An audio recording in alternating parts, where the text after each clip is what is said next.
The saying, jack of all trades, master of none, has been widely argued over the years. I'm not about to go into that, but the one thing I'm certain of is that a jack of at least one trade is farther from poverty. Now, poverty is unfortunately a global phenomenon. However, many regions of the world have one way or the other managed to emancipate themselves from poverty, or at least reduce it to a bearable minimum. The above fact does not appear to be a significant case in Africa, sadly, as poverty is still a widespread issue in the regions. The burden of poverty disproportionately affects young Africans who are the future of the continent. It is therefore incumbent on this generation and the next to undertake the necessary actions to combat poverty at the regional level. And that's why today we'll be discussing innovation in a continent faced with poverty and unemployment. Let me officially welcome you once again to today's episode of Fafanua Afrika. Now, this is a youth-based, conversational, and enlightening show where in less than 60 minutes, we take you through the topical, the trending issues across Africa that affect the youths and prefer possibly solutions to the challenges that the youths face in their everyday lives. My name is Blessings Mosugu, and of course, I am your delectable host on the show. So sit tight, let's take you through 1 hour of bliss.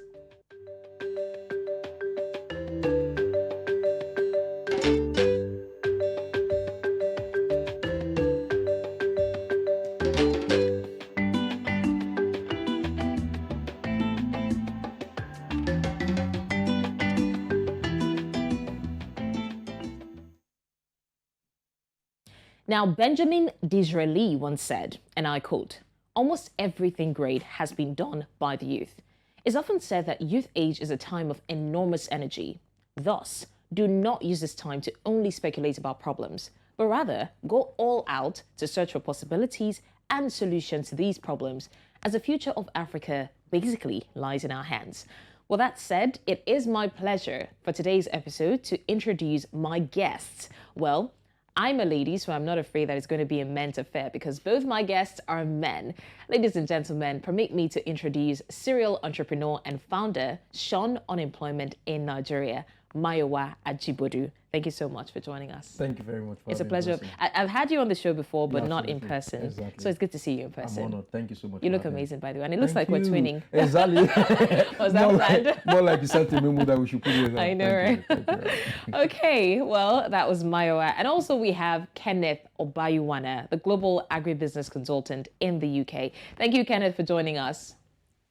Thank you for having me. It's a pleasure. I love your glasses. Thank you very much. Okay, gentlemen. Well, we're talking about innovation. I mean, of course, you all know that's why we're here today. And for the longest time, we've had that issue of unemployment and, lamenting and all of that. And we've seen that another solution, I wouldn't say the only solution, but one of the solutions is for the youths to take these matters into their own hands and become more innovative than they ever have been over the years. So we're going to talk about innovation now. And I'm going to start by asking, what is your take on unemployment in Africa? Mayowa, do you want to go first? Oh, all right. Thank you so much. My definition of unemployment always has been that unemployment is a state of mind that affects the individual with limited information. And so a lot of us, or a lot of people are unemployed currently, not because there are no jobs, but because they lack information that can project them and give them the opportunity. Another thing is that unemployment to me is a social disease, just like the regular disease that affects internal. This kind of disease affects us socially. The implication is that when it becomes rapid, when it becomes the mushroom growth kind of thing, it affects not just the society, but more importantly, affect the individual with that disease. And so this is something that is not just affecting Nigeria, it is affected everywhere, especially Africa. And we need to start talking, which is why we're having this conversation. So I believe that we can reduce the mushroom gate of unemployment if only we have access to information, and which is some of the things we're going to be talking about today. Very well said. Thank you so much, Mayowa. Kenneth, what is your take on unemployment in Africa? Well, I completely agree with Mayowa. For me, unemployment is I see unemployment as lack of information. Beyond lack of information, I see it as, I don't want to use the word as, lack of information would be the best word. I don't want to use the word laziness. Lack of information, lack of resources also is also a reason why there's a lot of unemployment in Africa. But generally, at some other levels, I also say it's not just restrict to Africa alone. It's a global issue generally. So unemployment is everywhere, but depending on what is causing it. So some places it could be lack of information. Some other places is also lack of resources. But to other places is based on policies made by government, based on infrastructures made by government. They have the innovations, they have the spirit, they are willing to do, but there's not enough resources, there's not enough policies put in place by government, So all these things generally for me leads to unemployment. And another thing I also say about unemployment again, unemployment in a society, it's also due to unwillingness. There's a lot of things young people could be doing, like the agricultural space. There's a lot of stuff we could be doing, but unwillingness to engage. So I shared this experience last night. I'm sorry. Let me quickly use this story to purchase my point. Last night, somebody has called me that he needed money to start a business.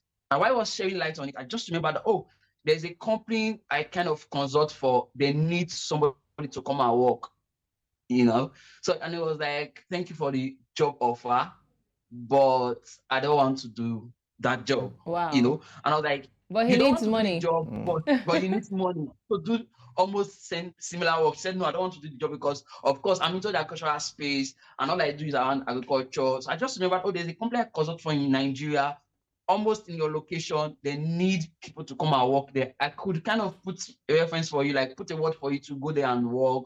This is my person. And I was like, no, I don't want to work. So some of that times, it's really not like society have a role to play, government have a role to play, but beyond that one, the youth on their own also have a role to play. They need to be willful. They need to be make themselves available to some of these little jobs that are also available. Yeah.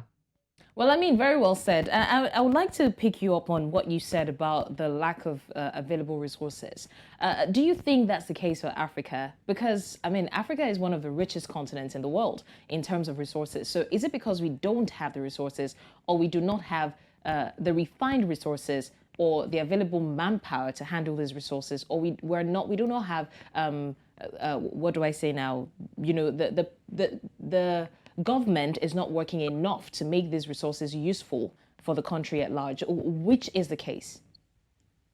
Well, for me, I originally say it's all boils down to every one of us, all the stakeholders you've mentioned, the government, the youth, resources. It's all every one of us is involved in the ecosystem, But first of all, for Africa, I think Africa is blessed. There's a lot of resources. We are not really lacking resources. We are not lacking manpower. Africa is really blessed. Okay, I'm a good storyteller, so most of my point I'm going to. I see that. Yes. So when I get to UK, I wanted to penetrate the UK system. Now I have challenges. Every sector that has been faced. I come up with this idea and that has already been faced by the government. I come up with this idea in my incubation center, and you hear things like that idea is fantastic idea, but it will not really sell. But these are stuff that in Nigeria, I just come up with this idea, and before you know, it's flying. So there's a lot of opportunities, there's a lot of problems to be solved. And when we talk about innovations, you don't need to innovate, like completely innovate. Look for something that has never been existing. You can look for something that has already been existing and just fine-tune it. So for me, it's really not resources. It's really not resources. It's really not manpower. It's just being willing, first of all.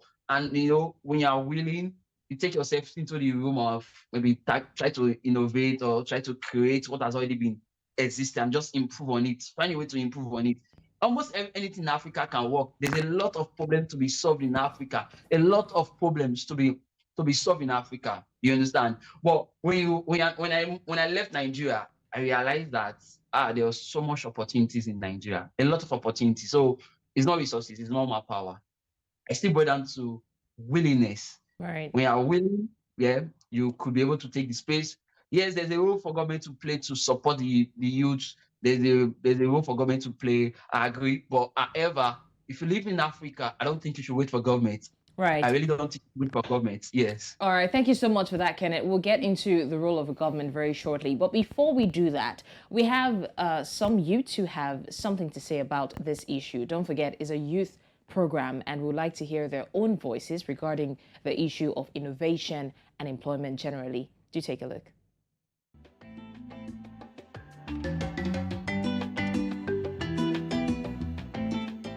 The reasons why the youth should embrace entrepreneurship is simply because jobs are not so available, unemployment is on the high side, and yes, Nigeria's unemployment rate right now is really high. You're likely to start a business than land a job in this economy. Okay, so how can you start a job, start a business without capital, with little or no capital? Number one, go learn skills. Okay, there are so many skills on the internet, so many platforms and organizations offering digital skills and all sorts of skills that are handy in today's job environment, both locally and globally. What can I do outside the fact that I'm not getting a white collar job, I'm not getting a 9 to 5 presently? Embrace entrepreneurship and embrace using your skills. And how can you do that? Ask yourself a question. Aside the corporate world, what else can I do? Do a SWOT analysis of yourself, your strength, your weakness, opportunity, and threats. Through your strength, leverage on that thing you know that you can do. If being hospitable, if it's financial management, if it's people management, your skills on social media management, on being able to teach other, online teaching and the rest.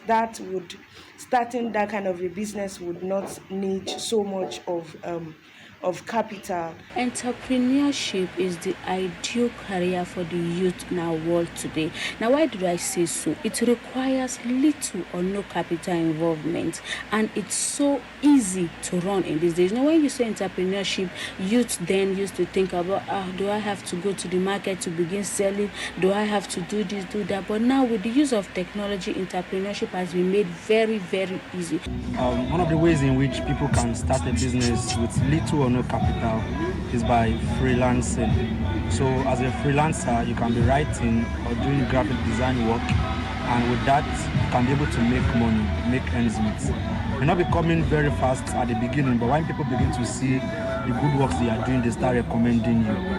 Also, from another point of view, as a realtor, is that you can start recommending real estate properties for people, and then when they buy, you get paid in commission.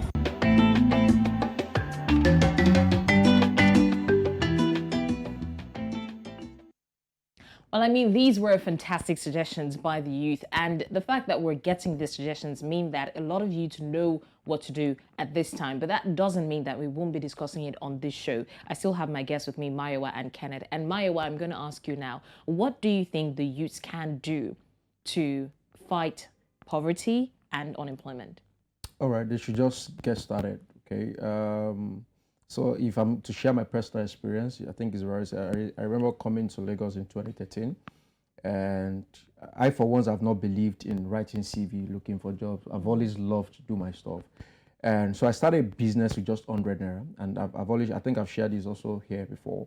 And what I did was to approach publishers. I love to advertise. I love to talk to people about brands. And so I approached the person, okay, you have a printing press, let me market for you. Get people to, advertise their stuff on magazines. So you just have to do the printing. You don't have to go out. I'll do the working for you. So all it takes is my mouth and the ability to get up from my bed, go out and talk to people. I know the first edition, we made a profit of about 750,000. I'm talking about far back in 2013. And so that particular business has served the model for me to date.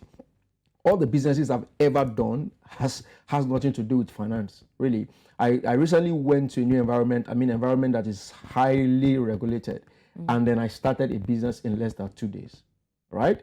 And so all I needed was, okay, what's the problem? I saw that young people have problem there. A lot of people there doesn't want to work. There's a job, but they don't want to work. So what can I do? How do I bridge the gap? So I created something that can allow these younger people to come. So, okay, come to my platform. And then I know you don't want to work, but come to my platform. I can give you something you can do to make more money. Everybody wants to make money, but they don't want to work. All right. So I created a solution out of the problem that they are facing. All right. So if you look around you, there is always a problem. And I say this over time, that you are most confronted with the problem you are wired to solve. So if hunger is your problem, then it means something somewhere is telling you that you can actually solve that problem. If what is confronting the people within your locality or your environment is some doesn't have access to go grocery shop here and all of that, pick it up and say, okay, you want to be doing home delivery services. Okay, what can I do? Oh, there's issue with petroleum right now. Okay, what do I do? Don't worry. I know you don't want to queue for 3 hours and all of that. I can go queue for you. Just think, see, solutions, the problem exists because there are people to solve it, right? So if you know that this is the problem that is around you, I know somebody's watching, somebody's listening to us right now, you're asking, okay, there's problem, there's so many. In fact, Nigeria has more than 1 million problem. And I am making money in the same country. That's why I don't know if you saw the interview from Dangote. He said if you give him $5 million, he will still invest in Nigeria. That's because he knows that there is a problem in this country, and the money we are making right now, even to go to where I went, is from the same country. I'm back again, right, to make more money, right? And all I did was to talk. In fact, my own business is just, okay, you want to meet so person in policies, you want to meet so person in government, you want to meet so person outside Nigeria. What I do for you is, okay, I'll do the connection and you pay me. I make money by connecting people. That's what I do. And I don't have to spend money to do that. A walking social media. Thank you so much. And the social media has made life easier. Now you can in fact, I can't just count the numbers of things you can do. But the most important thing is identifying what problem that you are aware to solve. Which one is confronting you now? Is it that you don't even have shoe? Ask yourself, how do I partner with cobblers to start making shoe for people? Look, you're looking fantastic. You look okay. I want to be styling Blessing. I want to be styling Blessing. Blessing, do you mind? Okay, how much are they give? This your bid. How much are you paying? You're paying 5,000. Okay, I can be supplying for 3,000. Look for somebody who can make that bid for 1,500. All right, just get. You don't need to spend money for all of these things I've mentioned. And digital marketing skills and all of that is there. So there are so many things that the youth can do. This is such an eye-opener. I wish you can just focus on those different ideas, because I mean some ideas are seeping through. If you are paying attention, you'd have written down like 5 different concepts, because I think I would even do one of them. But that's amazing, really. Thank you for that. Also, Kenneth, now we've talked about what the youth can do, not extensively, but at least we gave an idea. Now, what do you think the government can do? Because you mentioned that the government also has a part to play in this. So what is the duty of the government in all of this? The duty of the government, first of all, is to create an environment. Let there be the right policies that kind of support SMEs in the countries. The reality, government really does not. The only role government plays to make the right policy, ensure there's the right infrastructures for people. If you study the USA, you study different countries, First World War, you discover that what is really boosting the economy is SMEs, is entrepreneurship. This is what is driving. But the only thing government can do for them is to ensure there's the right policy for them, ensure there is the infrastructure for them, ensure there's the necessary things to be there for them, try and support them with capacity building, create incubation centers, accelerators programs whereby they can build their capacity to run a business. Support them with grants. These are things government can do to support SMEs. Support them with grants. Support them with with funding. Support them with trainings. These are some of the things government can do. But let me just throw a little bit on some of the other things I also think the youth should also be doing. Why government is building infrastructure for them, why government is creating the right environment for them. Every youth should also try as much as possible. I've talked about look for a problem to solve, but beyond solving a problem, look for a service you can render. It's easier to render service than going into a product business. Product business can be a bit tough for you. You might need a lot of capital. You might require a lot of fundings to be able to go into product businesses. So instead of going to product businesses as a youth, you could also look into going to service businesses. Look for a service you can render. What are you good at? What service can you render to people? It could be as little as you could decide to do, let's say, a car wash business, or you could open an outlet whereby there's a lot of people doing dry cleaning service. Your outlet can be a place where people can come and pick their clothes. So all you do is that you pick these clothes from people. They are busy. They don't have time to go and pick those clothes. You can pick your own service. Could just be, I'm just thinking about this right now. Your own service could just be go pick their clothes for them. Your office is where they come and pick their clothes. So all you do, you don't need to have a dry cleaning services. You don't need to have you could even render dry cleaning services. But let's say you don't have money to start a proper dry cleaning services, you could just liaise with this other dry cleaner, get these clothes from these people, and take it to this dry cleaner. All you are just doing is, I pick from you, we are doing home delivery. You don't need to come to our service place. If at all you need to come, this is the point you can come. Just look for service you can render. It is easier to render service than product businesses, because service business are easier. You don't need so much money to start. You could just be with your complimentary card and with a little office, you are good to go. Beyond that, they could also look for needs. What is the need? What are the people looking for? Look for people's needs. It is really critical to look for needs to solve. If you can meet people's needs, you will have money in your pocket. So these are the things I think the youth could do. These are some of the other. I've also mentioned some of the things the government should also be looking at doing. Right. Thank you so much for that, Kenneth. Also, coming back to Mayowa now, what would you say are some challenges? Because I mean, it's not every youth that is unwilling to get to work, get started. You mentioned just getting started, but what do you think are some of the challenges that these youths face, even when they try to be innovative? You see, when we talk about innovation or the issue of unemployment, we need to understand there are three major stakeholders, okay? We have the youth themselves, we have the private sector, then we have the government. So let me start with the youth, because that's our essence today. The first challenge that you will hear in Shun unemployment, for instance, the NGO I run, is that, sir, okay, you've given us these skills, but we don't have capital to start and all of that. But the truth of the matter is, the first thing you need to start a business is not money. The first thing you need is first having the right idea that can place you into the global market. The second thing is having the right team to work with. And the problem and challenge with our generation is the lack of synergy. In fact, the new goal is synergy, partnership, collaboration. I am here because somebody knows me and somebody, right? So if you can, the youth today, if I greet somebody now, they find it hard to respond. All right, so how many of us are willing to go out, go to productive gathering where you can meet people and network, share your ideas? Most of the recommendation why I'm in the country at the moment was because, of course, national, right? And somebody somewhere that I've reached out to so many years ago put my name forward, right? And said, okay, this young man can do it. And then I got the invite, right? So network with people, synergize. Somebody knows somebody that has the money that can fund your idea. So meet people, network with them, okay? And another thing is the willingness to also be the salesperson of your business, right? So the challenge I have is you tell you, there's no way, in fact, I tried, nobody's patronizing me and all of that. What avenue are you using to sell your product? Sometimes we try to sell our product online. What you need is offline. So there's different kind of advertising. We have above the line, we have below the line. We have something you can do on TV, we have something you can do on radio, we have something you can do on social media, digital marketing, and then we have something that you can do offline. There are certain business you don't take online. You have to first go to the grassroots. So you need to ask yourself, before you complain to people that this is a challenge you're having in your business, ask yourself, have I explored all the necessary tools, marketing strategy to get this business out there? Because there are so many businesses, there are so many ways to get to the market. So I don't think really there are challenges really. Even the government challenge that you say is there. We know that the problem has always been there. Even if you go to outside the country too, every country has their problem. But it's beyond looking beyond those problems. That's my own emphasis right now. Understanding that there are things you can do that government might not be able to help, but you can do it. And start by looking at it and say, okay, what can I do to make it better? Right.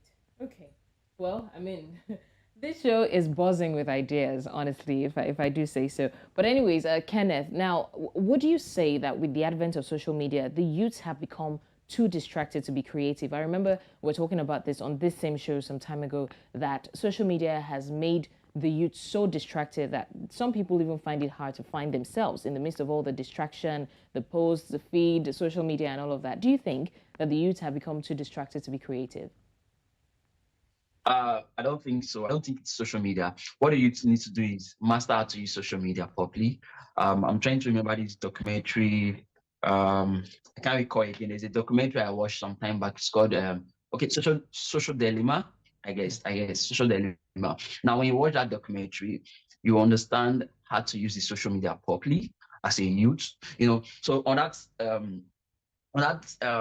documentary, they brought guys from Google, Facebook, LinkedIn. I mean, top guys who has worked with these organizations. They brought them and they started interviewing them, and so all of them share their own thoughts on the negative aspect of social media, how they themselves who created social media, they are even scared of what they've created.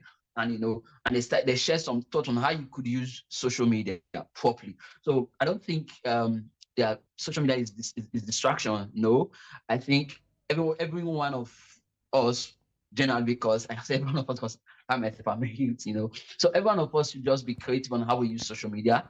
If you are using social media properly, it's not distractive at all. Because now, for example, think about we talked about selling on social media. For example, I make a lot of sales on social media. I get a lot of visibility on social media, and so I can't say social media is distractive. It's just your ability to be able to use it properly, be disciplined enough, know when to leave the social media, know when to go off social media, know when to be on social media, know what you are doing on social media. Don't allow social media to use you. So because reality is that if you don't know how to use social media, what will happen will be social media will be using you. That's when it becomes distractive, because social media is not using you. But when you are really creative and you understand what social media is all about, how to leverage on social media properly, no. It's not distractive at all. At that time, it's not distractive as I'm concerned. Yes. All right, that said, it's time for us to go on a quick break. And when we come back, we'll still be taking reactions from social media that we're talking about on this very important discourse. Just stay with us. Well, thank you for staying with us on Fafanua Afrika. We have been talking about fighting poverty and unemployment through innovation for the youth especially. Now, many African countries have made significant progress in recent years, no doubt, like improvements in economic growth, social progress, political stability, and many more. Furthermore, many African countries are rich in natural resources, giving them the potential to be self-sufficient and sustainable. But can we say the same for Africa? And that's why we are here to talk about innovation, especially for the youth when it comes time to fight unemployment and poverty. I still have my guests with me, Mayowa and Kenneth, and they have been amazing so far. I would almost say that they're motivational speakers. But anyways, well, still going further in our conversation, we're talking about innovation, and I would like to come back to Mayowa. Now, Mayowa, what do we say about the youth that are trying to push their craft, but for some reason, it just seems to be going south, right? Like, okay, we've talked about the fact that they are willing to act, they are taking action, but it's like they're going through a vicious circle. It just doesn't, they don't just seem to have that breakthrough. Oh, all right, thank you. You need to understand that I think one of the major quality of an entrepreneur is tenacity. You also have perseverance, right? So sometimes you start something and it's not going the way you have. In fact, you go back to your business plan, you realize that certain things you put in perspective are not the way you expect them to turn out. But that doesn't mean you should stop going, right? But more importantly, you need to be sure that you are in the line of business you are wired for, right? For me, I have about 4 different businesses that are around, and all of the business are centered around what I am most passionate about. So sometimes when one of the business is not doing well, I'm not discouraged, because naturally it is something I love to do. It's centered around youth, right? And so I created services around youth, okay? And so I don't get discouraged when I go pitch for investors to come and invest. Right now, we're currently building a mobile application, and I'm trying to get people to come on board for the. Some of them are not seeing the vision now, but it doesn't stop me from going. Right, I have the resources to build it, so I'm going to build it, and then eventually, I'm sure they will see what I'm seeing at the moment. But then you don't stop because it's not working. But the only way you can be discouraged is if that business, that idea is not in alignment with what you're passionate about. Because I have to bring this now. You see, God won't give you an idea that is not in line with what He has called you for. All right, so every idea, every business that you have must be tailored to what you are passionate about. So you don't get discouraged when government policy or when something that is coming. Do you understand? Yeah. Sometimes beyond passion now, you can just be interested in something, but interest also matters. You see, whatever has your attention has your interest. So if your attention is there, it also helps you. So but you must be willing to say, okay, I'm going to stay committed because I'm sure this is where I'm going. I want to make clothes. I want to make ready-made, tailored, viable clothes for people to wear, and I'm passionate about it. And this is what I'm going to do. People are not investing right now, but I keep going. And I'm telling you, just one person is going to put on that clothes one day. One person is going to put it up, and it's going to change your life. And that is my testimony. Just one person. One person has helped me to set up 4 different businesses just by recommendation. but you've just got to be willing. Like you get what's his name again? Okay, Chiku. I hope I get my second. Kenneth. Thank you, Kenneth. Kenneth, you must be willing to offer that service, right? Offer it and offer it well. Be nice to people. Be humble. Even see, there are certain values about you that you see. The value of money is not in the paper; it is in the problem the money solves. Let me explain. If I'm buying a car, right? You say I can't afford it because you don't have the liquid cash, right? But you see, the value of that liquid cash, that money, that paper, is not really in the money. It is the car that is making the money to be important, right? So what I'm saying now is, rather than focus on the money, focus on the car. Okay? Be the car, create the car, and money comes, it naturally comes to the direction of value, right? So how do you put the car in order now? Make the car attractive, make the car friendly, make the car fuel consumable. Just make it friendly that people can, the money comes to your value. Now let me bring this home. As a person, how do you make yourself person of value that money attract? Can people say that you are proud, or can they say you are humble? In terms of networking, how many people have you met? How good are you to people? You can offer free service. In fact, over there, volunteering is the new good man. But I'm sorry, I'm taking advantage of them because I know they love to volunteer. So right now, most of the people that works in my new establishment are not being paid, but they love it. But guess what? When time comes to recommend such people, you won't think twice because you know these people have given you all. So start from there.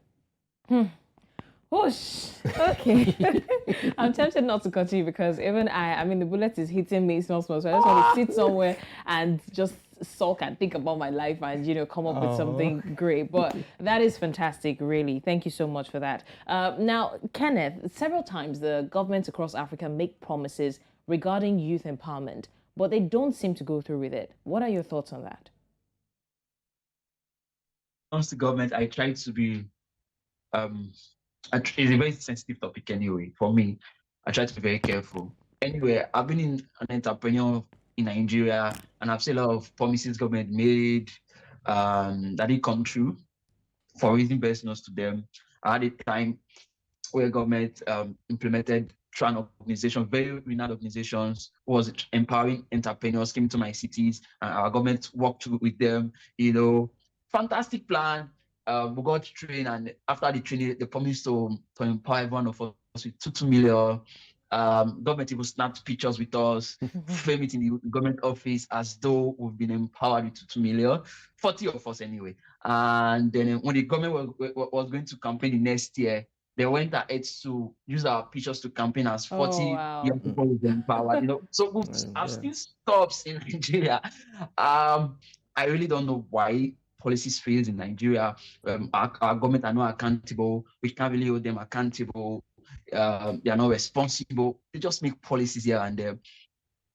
Everybody make policies. In the government just make policies, and there's nobody to really hold them accountable. I think that's one of the reasons why they are not implementing it. They just make policies. They throw it to the thin air. Everybody celebrate them, and at the end, we don't see them implementing it.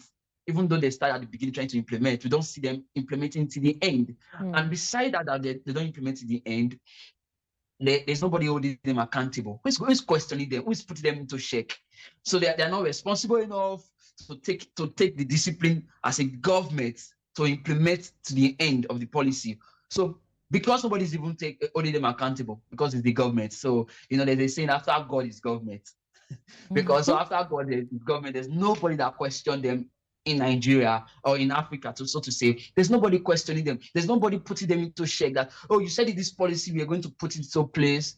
And, what's happening? Why have you not seen actions? Why have you not, or you started these policies, but along the line, we've noticed that you are not implementing to the end like you promised. Why are you not doing those kind of things? Why are you not implementing to the end? There's nobody putting them to check.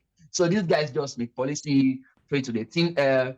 And even though they don't implement, no accountability check, nothing happens to them, even though they don't implement, and they just go scot-free like that. So I just think the government lacks some accountability. And another thing again is transparency. There's no transparency. There's no integrity on the part of the government too. There's no transparency. So you don't even know why what's happening, because the system is not transparent enough. You don't even know why what happened in the space, why they could not implement, what happened, why they stopped halfway. There is no transparency, no integrity. These are some of the things the government just lacks here and there that is affecting the entire system. It's affecting, as I'm concerned, it's also affecting them, even though they are not aware of it, but it's affecting them somehow. But it's affecting the masses the more, it's affecting with the youth the more, because if they have really gone through the entire policies and implement it, we will enjoy it. But it's affecting us on the long run as masses and as youth in general. Right. Thank you so much for that, Kenneth. And thanks for sharing your story as well. I mean, it's quite sad that that's the reality in Africa, and hopefully it changes very soon. But anyways, it's time for us to see reactions from social media. I mean, we have some tweets from what people had to say about entrepreneurship, alleviating poverty, and eradicating unemployment. Let's take a look at it. Now, Dave says, society needs to stop confusing age with experience. I've met 20-year-olds on their fourth business and 50-year-olds afraid to launch their first business. I know which one I'll take advice from. Age is irrelevant in entrepreneurship. And I think that's a very important point that people most times don't talk about. Now, Inga says, this unemployment will need some brave youth to choose entrepreneurship, as hard as it may be, but we need to make the sacrifice. I mean, white-collar job is not for everybody now. Absolutely, yeah. Well, Dylan says, rejection, rejection, rejection, sale. Rejection, rejection, rejection, rejection, sale, rejection, sale. Get comfortable with rejection. Rejection is not failure. It's just a way of teaching you to do something better and get better results. So a lot of times when you get rejected, it's a way to get better at what you're doing. Now, LB says, met a guy who retired at 65. Biggest regret he had was not chasing after his dreams of entrepreneurship and spending more time with his family. We could all stand to learn a lesson from this. I think the essence of white-collar jobs and 9-to-5 jobs are to get you stable to a point where you can now build your own businesses, Mayowa, if you agree with me. But a lot of people now take it as 9-to-5 jobs or remote jobs, you know, work from home jobs are things that they will do around the clock all their lives. I don't think that is, it's just a way of setting, just like going to primary school is to set a precedent for secondary school. Going to secondary school sets a precedent for university, and then it just sets a precedent for you to get a better life for yourself. I think that's what 9-to-5 does. But a lot of people now feel like 9-to-5 is their entire life, which shouldn't be. The goal is to get to a point where you're not limited by time or limited by another person's money. Absolutely. You know, what do you have to say about that? I think the issue is fear, fear and security. Those are two major things that controls the human needs. And so most people are comfortable with the monthly wage they get. And so there is no amount of preaching you want to give to such a person that will make such a person to leave that. I have friends who are currently in the bank, and these are guys that when you sit with them and they share ideas with you, you know that these guys are entrepreneur, right? So they have what it takes to start up a business, but they are afraid to leave that comfort zone because they are not sure that business will try, because they are afraid of rejection, like we read on Twitter. They are afraid of government policies and all of that. But the truth is, you need to build your life to an extent where you are sure that at the end of the day, what matters is your joy and satisfaction.